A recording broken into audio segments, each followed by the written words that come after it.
Hey everyone, I am making next month's Patreon gift today, and I thought that I would share it with you all because this is something that you could do at home right now, whether you're a tier 3 patron, tier 3 or 4, and receiving this gift, or maybe you're not, and so you want to make your own.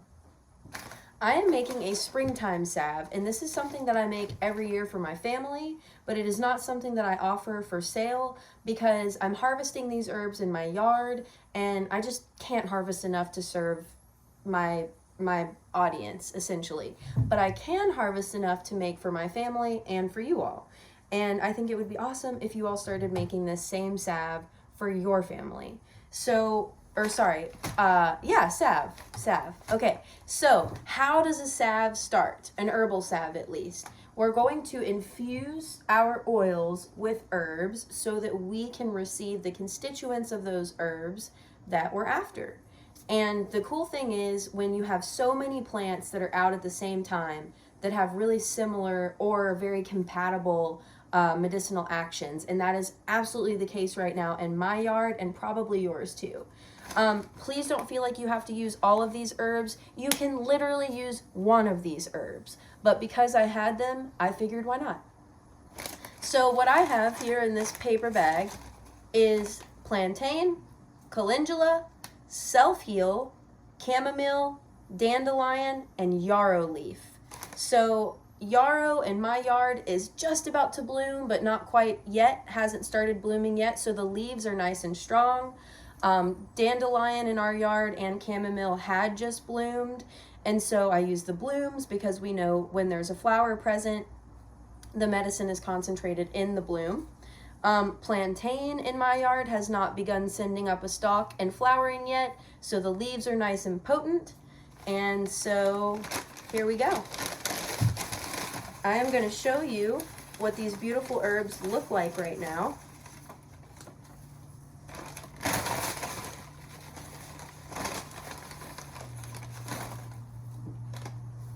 Okay, so first up, I will show you. I'm using self-heal leaves and flowers. So in my hand right now is some dandelion, some calendula, and some self-heal. Going into my jar.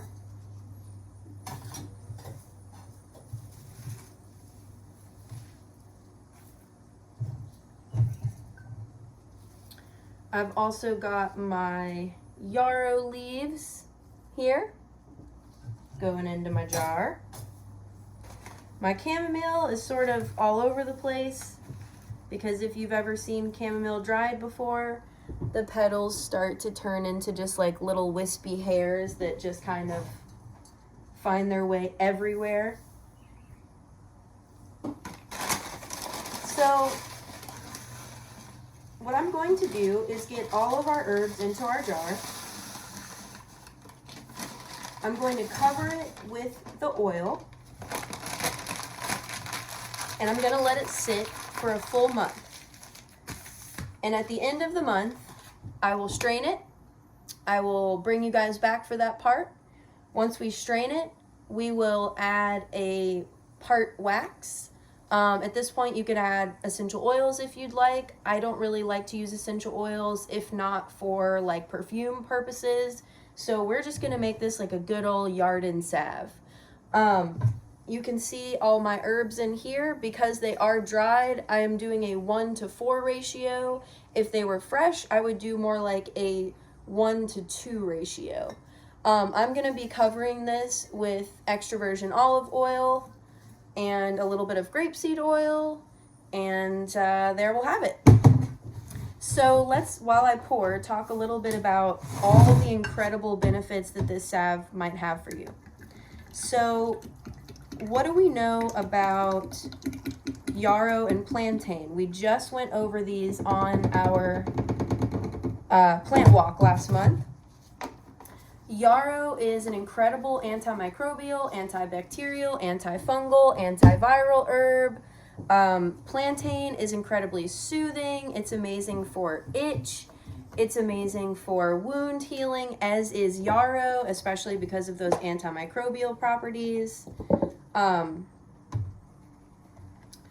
What do we know about calendula? Calendula is amazing for skin.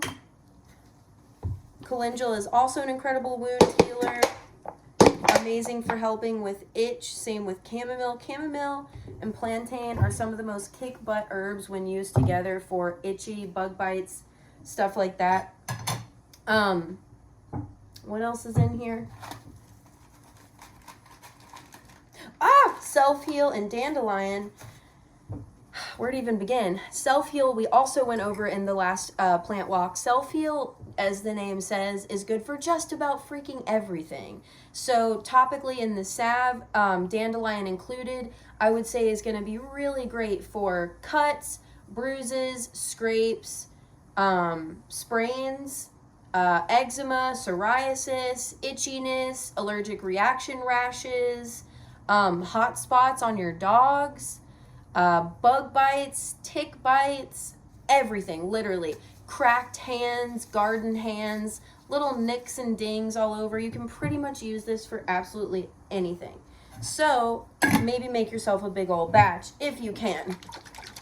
I'm gonna need to go get a little bit more oil, but as you can see, it's going to be quite pretty. I'm very excited. All right, I'll see you when we're ready to strain and make our salve. Hey everyone, I am back with part 2 of making the salve that will be included in this month's Patreon gift, and we are ready to strain and put this on a double boiler with a little bit of wax. So my first step in getting ready to make a salve is a bowl. This is going to be the top of our double boiler. I've got a pot that the bowl fits into on the stove warming up. And I actually have this on a scale because this is how we know how much wax to add. I'm going to strain my oil directly in here, and once I know exactly how much it weighs, we'll be able to see how much wax we need in order to make the salve a solid. So, there we go. The other thing I've got here is this strainer. It's a really nice fine mesh strainer. I have this linked. If you go to, it's a few posts back on Patreon, but you can also always reference it by going to the link in our bio on Instagram. I've got a page called Our Links, and this is linked on there as well as all the other equipment that I use for my videos. So I'm going to strain right into this bowl using this strainer. There we go. Oh, this is a little heavy.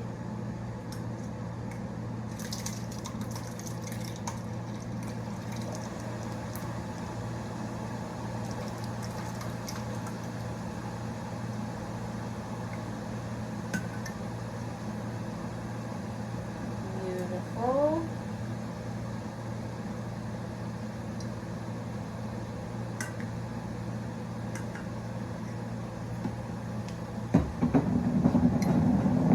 And I'm just going to press out the excess oil with a spoon here. If you have a tincture press at home, you could also use that. Really, my favorite tool for squeezing out these last bits of oil or tincture is a gloved hand. So I'll be right back. So now with our gloved hand, we can just squeeze the crap out of this plant matter to get these last bits of oil out, these precious bits that have been soaked up by the flower heads. All right, I think that's enough. And our total weight of oil is exactly 7 pounds.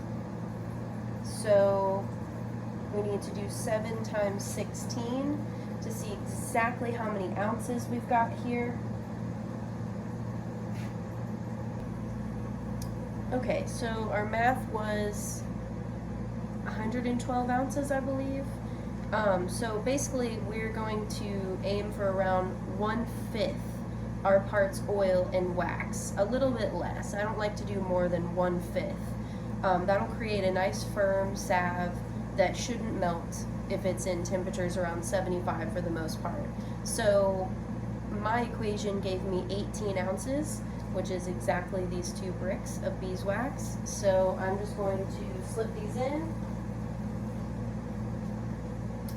leave it on the double boiler, and let it all melt, and we'll come back and pour them together. Now that the wax is entirely melted and the salve is ready to be poured, I am pouring it here into this funnel that just makes it way easier to pour salves. I have this linked in the link that I shared with you all of all the equipment that I use. It is a lifesaver. Highly recommend it. And now we are pouring all of the salves for my patrons at about 3 times the normal speed, which would be a dream. I hope this video has been helpful, and if you have any questions, please let me know.